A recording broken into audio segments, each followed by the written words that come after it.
Romain, ce CAC 40, donc, qui préserve pour l'instant, mais de justesse, les 5300 points, 5308 précisément. Bonjour messieurs, bonjour à tous. Oui, il les préserve tout juste. On voit que depuis l'échéance des marchés dérivés du 17 mai dernier, c'est plutôt les vendeurs qui ont la main sur le marché en ce moment. Ça se traduit très nettement sur la position ouverte sur le futur CAC 40 qu'on observe tous les jours. Vous savez que le nombre de contrats ouverts sur le futur CAC 40 évolue, il peut augmenter ou diminuer.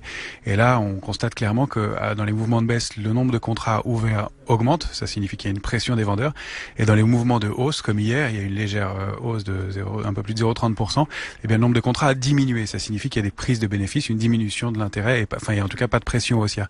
Et ça s'est traduit nettement ce matin par une nouvelle invalidation de la hausse et un repassage en territoire négatif. Donc, voilà, les vendeurs ont plutôt la main pour l'instant. C'est pas très fort, c'est pas très important comme mouvement.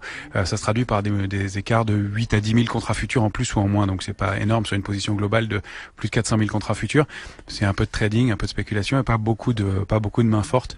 Voilà. Alors comment ça se traduit graphiquement? En fait, on évolue depuis maintenant début mai sous une ligne de tendance baissière, donc de moyen terme, qu'on n'arrive pas à franchir et qui nous donne une petite orientation baissière pour l'instant, pas très forte. Et en bas, au-dessus d'une autre oblique qui forme donc une figure en graphique en triangle symétrique.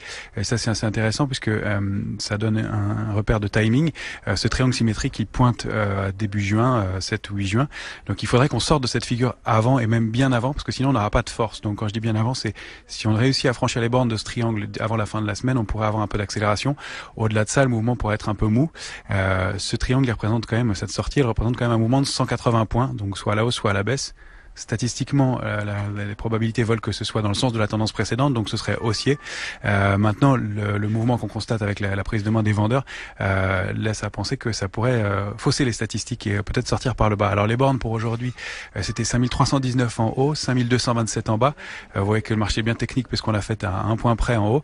Il y a un niveau intermédiaire intéressant, c'est la médiane intermédiaire à 5269, et puis il y a la médiane du triangle en question qui est à 5249 points. Si on la casse, on a de bonnes chances d'aller chercher la borne basse, 5227 assez rapidement. Donc pour l'instant, on alterne achat et vente entre ces deux bornes-là. Et si on sort, on a de bonnes chances d'aller rechercher donc soit les plus hauts annuels, soit la zone de support importante entre 5014 et 5085 points. C'est un peu large, mais ça dépend de la vitesse à laquelle on le fait et du moment auquel on sort. Maintenant, une dernière précision, c'est que c'est quand même très canalisé ce mouvement, puisqu'il y a quand même toujours beaucoup de couverture dans les portefeuilles. Plus de 2 puts, donc 2 options de protection pour un call. Donc il n'y a pas de risque majeur en tout cas. En effet, alors on va voir comment Wall Street rouvre tout à l'heure après un long week-end de 3 jours à Wall Street aux États-Unis, puisqu'hier c'était un jour férié. Ça conditionnera sans doute la tendance pour la suite de cette séance et notamment à partir de cet après-midi.